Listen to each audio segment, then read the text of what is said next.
Hello everybody, it's Glass Half Dead here and welcome to my battle report for Tyranids versus Astra Militarum. This is going to be a Scions only list, just so you know.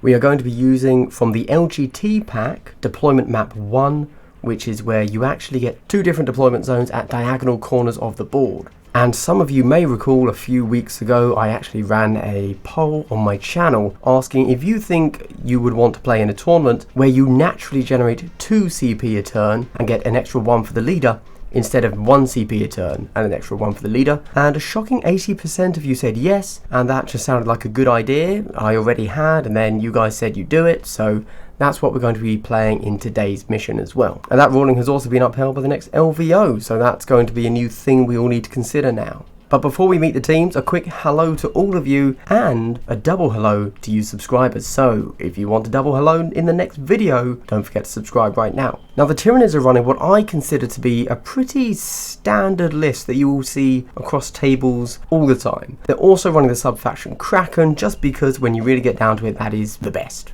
And here is our leader, a Tyranid warrior gunner with bone swords, a venom cannon and flesh hooks.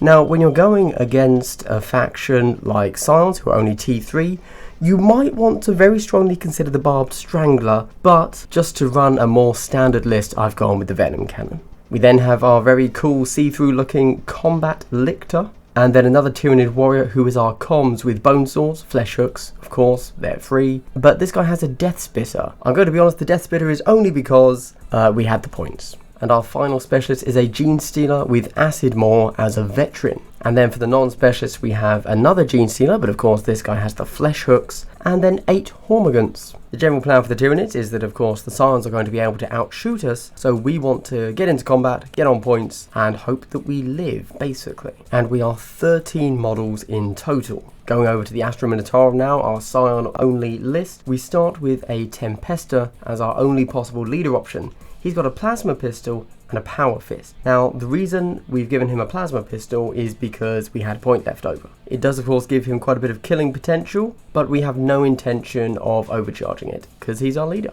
We then have a Scion gunner with a plasma gun. He is of course our sniper. It's a classic pairing, and honestly a Scion gunner with plasma gun as a sniper is pretty much a staple in all Astra Militarum lists, whether they're Scion only or not. We then have a Scion gunner with flamer as a demolitions. There's not much more to say. Flamer with demolitions, it's a great thing to have. And for our final specialist, it's a Scion gunner again, but this time with a hotshot volley gun as a heavy. The heavy, of course, allows him to move, and if we really want to put the hurt on something, spend 1 CP to get an extra shot. And then the rest of our team are not specialists. On the left we have a Scion gunner with melter gun, and then next to him we have a regular Scion with hotshot lasgun and voxcaster. Because he's got the voxcaster, he's just a significantly different model, so we can easily tell who he is. And then the 5 on the right of him are all just regular Scions with hotshot lasguns. The main thing the Astra Militarum are going to be looking to do is not get charged by gene stealers, lictors or Tyranid warriors. That's pretty much all we can hope for, but I'm not sure how easy that's actually going to be. And we're going to be using the secondaries from the LVO 2021 format, which have just been released. They have some interesting secondaries, but one thing to note is that these are designed to be played as revealed secondaries, so as soon as you've picked them, your enemy knows what they are before deployment. And the Tyranids have gone with lead from the front, old school and dogpile. Don't worry, I'm going to read those out for you right now. Lead from the front. When your leader removes an enemy model with an attack in the shooting phase, score 1 VP. When your leader removes an enemy model with an attack in the fight phase, score 1 VP. When your leader uses the tactic lead by example, score 1 VP. Old school. Score 1 VP if your kill team takes 1 or more enemy models out of action in the first battle round. In addition, score 1 VP to a maximum of 1 if you have at least 1 model wholly within the enemy's deployment zone at the end of the game. In addition, score 2 VP if the enemy's leader goes out of action. Dogpile.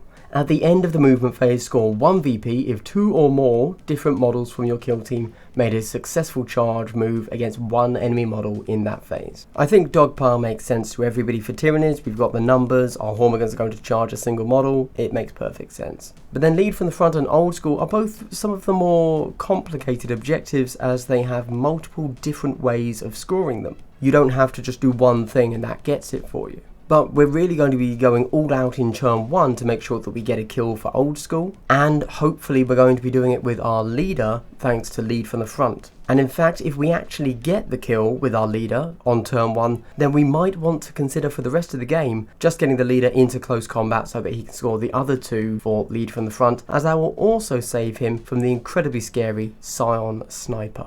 Going over to the Imperial Guard now, they have taken old school, overkill and bounty hunters. I've just read old school for you for the Tyranids, so they're going to be looking to do the same, get a kill turn 1, etc. Now bounty hunters is much the same, but the wording does seem to change between packs, so let's see what it is this time. When an enemy model is taken out of action, place a token, 1 inch or less, wholly underneath its base before removing the model from the battlefield. Score 1 VP if a model from your kill team ends any move in contact with any of your markers, and then remove one of the markers your model is in contact with. So the key to remember there is you have to finish your move on top of it, you can't just move over it, but it doesn't matter what move you make, it can be a fallback, a retreat, a pile-in, consolidation, either way you get it. And finally we have overkill. At the end of the battle round, score 1 VP if you roll 2 or more dice in an injury roll for an enemy model and that model was taken out of action by that injury roll. Now for those of you familiar with previous kill team packs, that would have been called obliteration, but with overkill it continues to give you another way of making this a legitimate way of scoring points. Alternatively, score 1 VP if you put more successful wounds on an enemy model than they have remaining wounds and that model was taken out of action. Unresolved attacks already targeted towards this model may be resolved for the purposes of scoring this secondary. So what this means is that, for example, with my Scion Flamer, if I rolled a 6 on my number of shots and then 6 wounds, but you know, the first attack actually kills the Hormigant, then I would still score this secondary. And the general tactics from the Scions here are going to be hoping that the Tyranid Hormigants fail some charges, and that's about it really.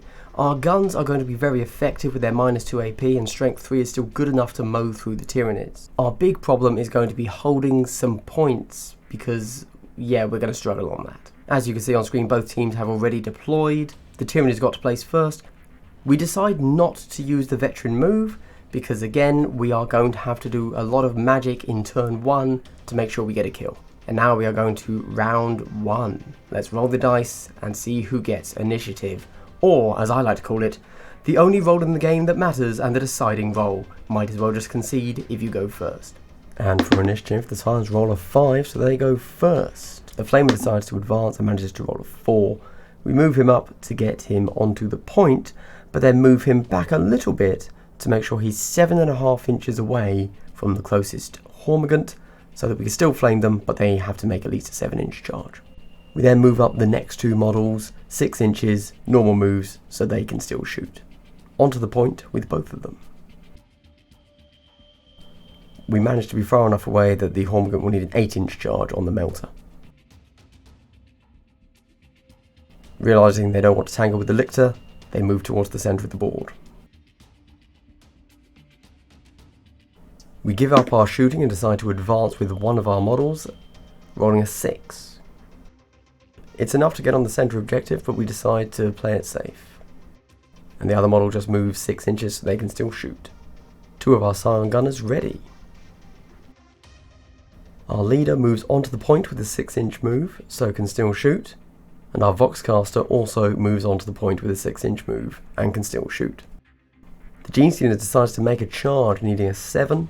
Overwatch from the leader with the plasma, fails.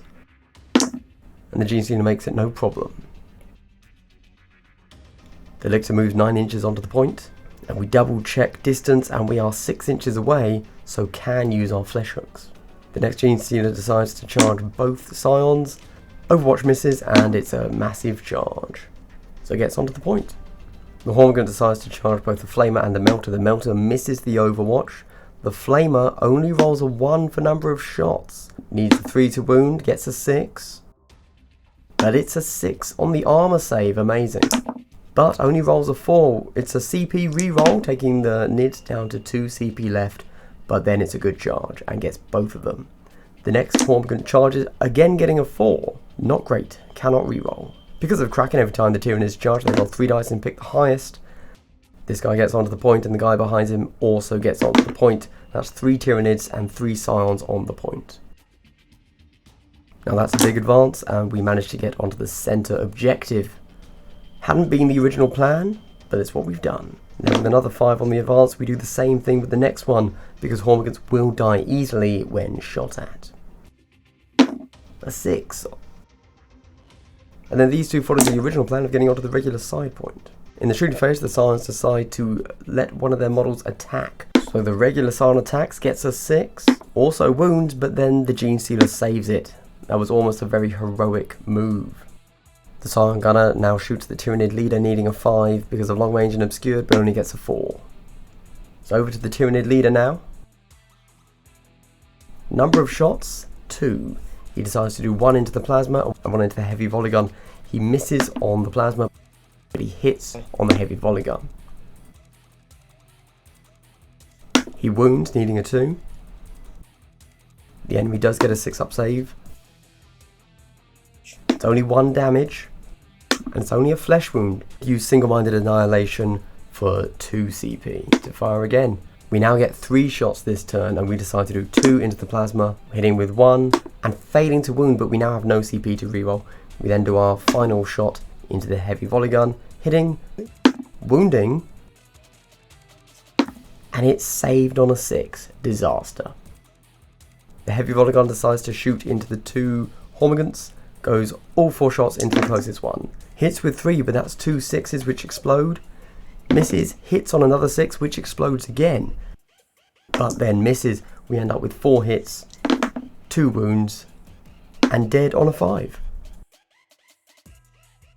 We then have a Death Spitter going into one of the Scions on the point.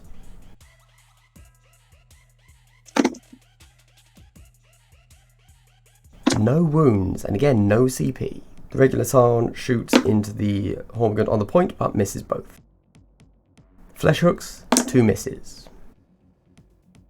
Another Scion into one of the Hormagaunts on the point. A 6 explodes, but misses, so 1 hit. Wounding on a 4, but rolls a 2. Now the Scion on the point into the Hormagaunt on the point, hits once. Fails to wound. And instead of firing back into the Lictor, we decide to fire into the remaining Hormagaunt on the point, and we miss twice. We now have charges first, but of course the Scion decides to decisive strike. He decides to go 1 attack into each, and 1 into the Flesh Hook Gene Stealer first. He hits with a 5, then he wounds with a 5. 5 up invuln from the Gene Stealer, and he makes a 6. We then go 1 attack into the other Acid Maw, but we miss on a 3. First charge for the Tyranids, the Horn goes into the Flamer first, misses into the Melter, hits, fails to wound. Now it's over to the Gene Stealers.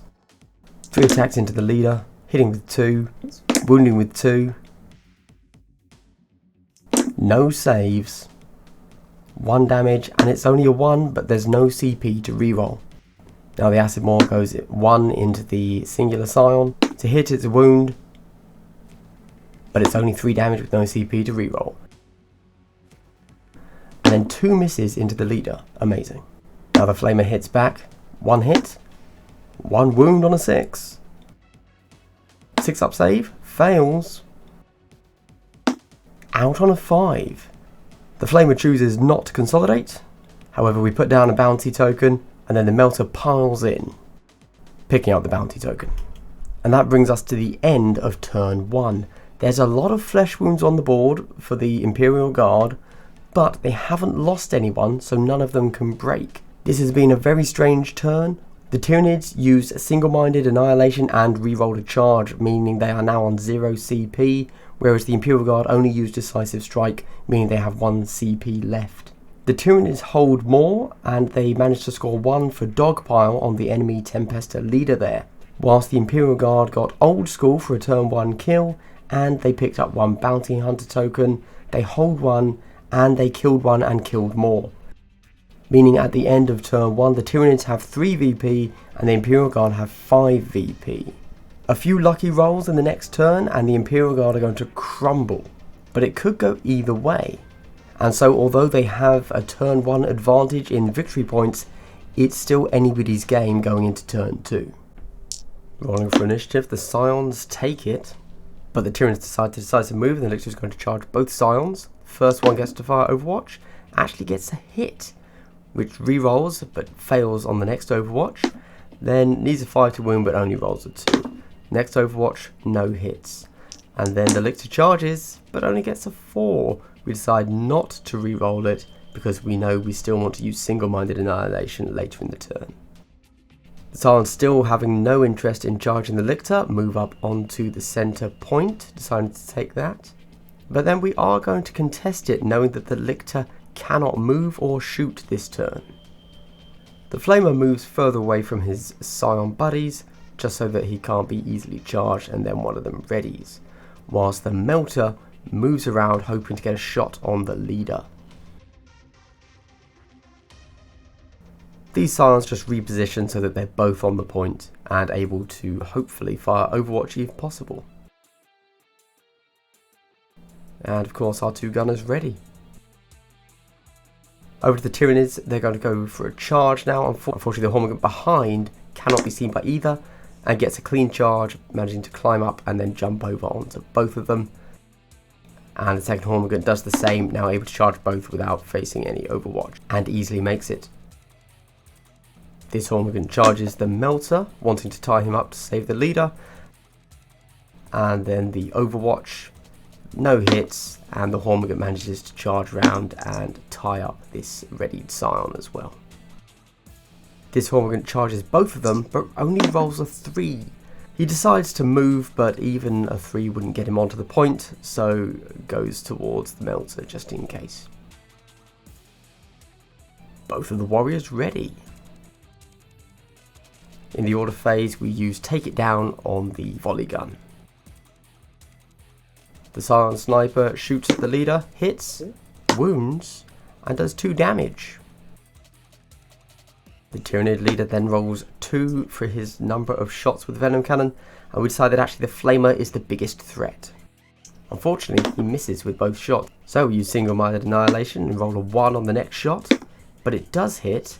It fails to wound on a 1. Ouch. Now the volley gun shoots into the Hormigant on the centre. He rolls a 6, which rolls another hit into a 6, which explodes again, but doesn't hit. So that's 2 hits, 2 wounds, no saves, and taken out of action on a 6. That will be overkill. And we place a bounty token. The next warrior shooting into the Flamer now. With the Death Spitter, it's 2 hits, 1 wound, no save, but it's only a 3 with no CP to reroll. Flamer rolls 6 for its number of shots and decides to go 3 and 3. First into the leader, 1, but it saves. Then 3 into the other, 2 wounds, 2 saves. A pot shot, long range, obscured, misses into the Lictor. Hits, but fails to wound. We now have flesh hooks into the leader, 1 hit, but a miss. Then the plasma pistol is a 6. And then 2 hits with the plasma pistol, and that is a dead Gene Stealer. We also place a bounty token. Over to the charge phase, and the Hornet's attack with 1 hit, but fails to wound. Over to the next one. That's 1 hit and a wound, but it's saved. Continuing with the Hormigants. It's a hit, it's a wound, it's another save. Final Hormigant now. 2 hits, no wounds.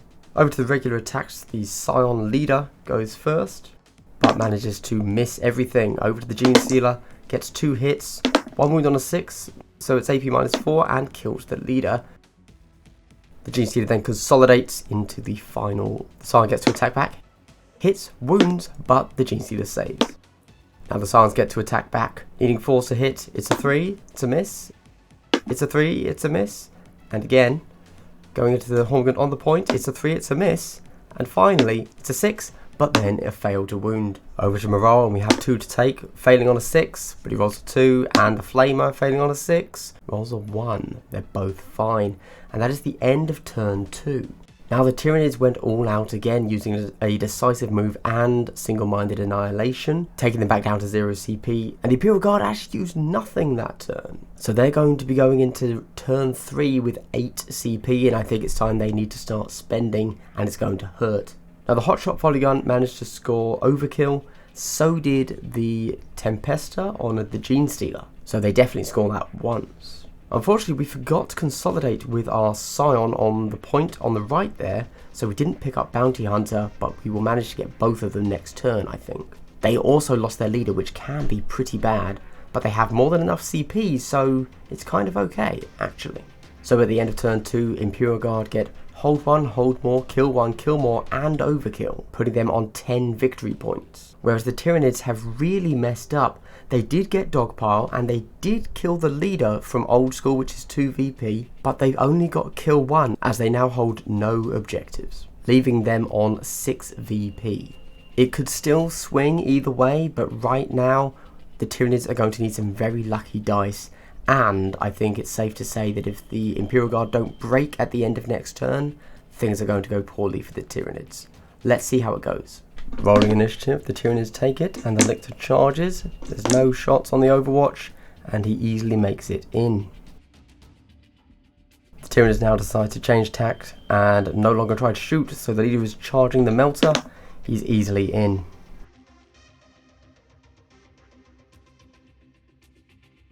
The Hormigand also charges, so we get Dogpile, but we double 1 it and CP reroll, and we just make it in on a 3.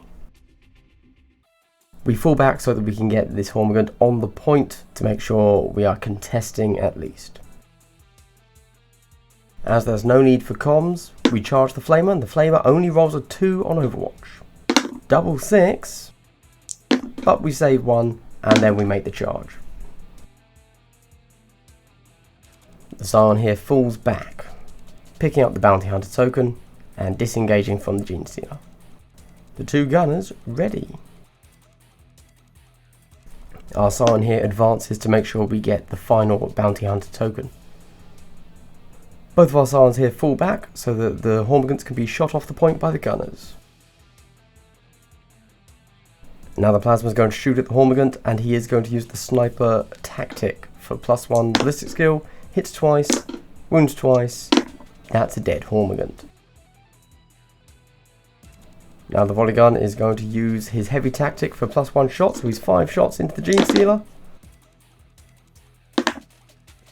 Hits with 5, 2 wound, and that's a dead Gene Stealer. Over to the fight phase, we have our leader into the Melter. Hits with 2, wounds with 2, no saves, and that's a dead Melter. We've used Lead by Example, obviously, and so the Hormigant piles in. Now the comms into the Flamer, hits with 2, wounds with 1, no save, CP reroll, and that's a dead Flamer. And then we pile in with the comms. The Combat Lictor now, 3 hits, 2 wounds, no save, and that is a very dead Scion. Over to the Morale phase, we use Insane Bravery to also pass our Voxcaster. And then we use Reserves of Courage, technically rolling a 2. That was a really big turn for both teams. The Tyranids rerolled an injury and a charge, and they used Lead by Example, so they're back down to 0 CP. They also managed to get their final Dogpile, and for their lead from the front secondary, they used Lead by Example, and they got a close combat kill with their leader. And for the main objectives, they hold 1, and they got kill 1 and kill more. The Scions used the Sniper and Heavy Specialism tactics. They also used Reserves of Courage and Insane Bravery, so that they didn't break at the end there. They're fighting to hang in there. They've got 2 CP left. But they did manage to score their final 2 Bounty Hunters, and they got their final overkill. They also got hold 1 and kill 1 from the board. This puts the Tyranids at 12 VP and the Scions at 15 VP. It is bizarrely all still to play for going into the final turn. And in the initiative, the Tyranids take it. The Hormigant decides to charge. The Overwatch hits on a 6. The 6 is rerolled. It's another. It's 2 hits, and then it's a wound. But then it's only 1 on the injury. We reroll. It's only a 2, and he's in. Oh my gosh, that was so fast. The Lictor advances. He should have rolled 3 dice, but I only rolled 1. We adjust the Lictor so that he can be within flesh hook range. The leader makes a normal move to get behind cover. The Hormigant charges so that the Scion can't fall back. The Hormigant advances. The Scion charges. The 2 gunners ready. The Plasma Gunner decides to shoot the leader. It's a 6. It gets an extra hit. It's 2 wounds, and that is a dead leader. 5 shots into the lictor. Only 1 hit, 1 wound. Flesh hooks into the Scion. 1 hit, 1 wound, 1 save. The Scion returns fire, hitting once, fails to wound. And the flesh hooks both miss. Horned attacks, 2 hits, 1 wound, no save. That is a dead Scion. Charging Scion attacks, then piles in so he's on the point. Horned attacks 1 and 1. It's a miss and a hit and a wound, but it's an armor save.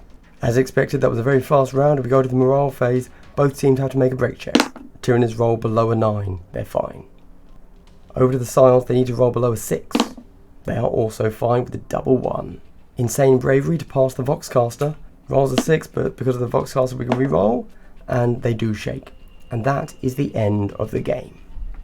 So at the end of that, the Scions have killed the leader in old school, giving them 2 VP, and on the board they hold 1 and they kill 1. Whilst the Tyranids only got hold 1, kill 1 from the board, they failed to get any more secondaries, primarily because their leader got killed. And essentially everybody forgot to move on the final turn to get into the enemy's deployment zone, to score the final point of old school. I'm going to blame the Tyranid loss there on a very bad first turn. They put everything they had into their shooting and it just failed for 2 turns in a row. Perhaps single-minded annihilation isn't the way to go, and actually whenever you know your opponent is going to have a plasma on the board, go with the Gene Stealer leader because they can both hide and they can attack when needed. I think the main issue for the Scions was they overcommitted to an objective and had 2 warriors right next to it. And then they also completely forgot to do anything with one of their models that was on the central point in turn 4.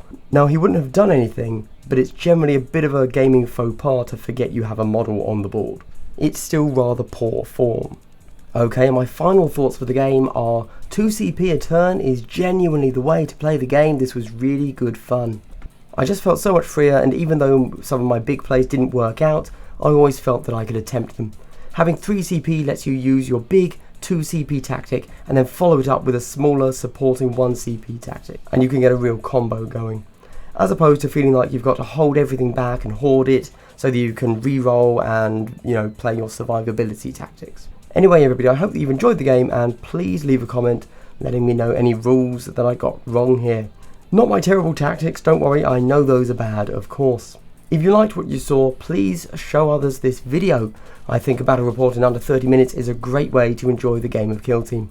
Finally, this has been Glass Half Dead. If you're a Patreon supporter, this is your official triple hello. Yes, that's right.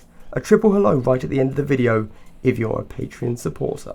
And of course, I hope you've had a good day and continue to have a good day, everybody. Goodbye.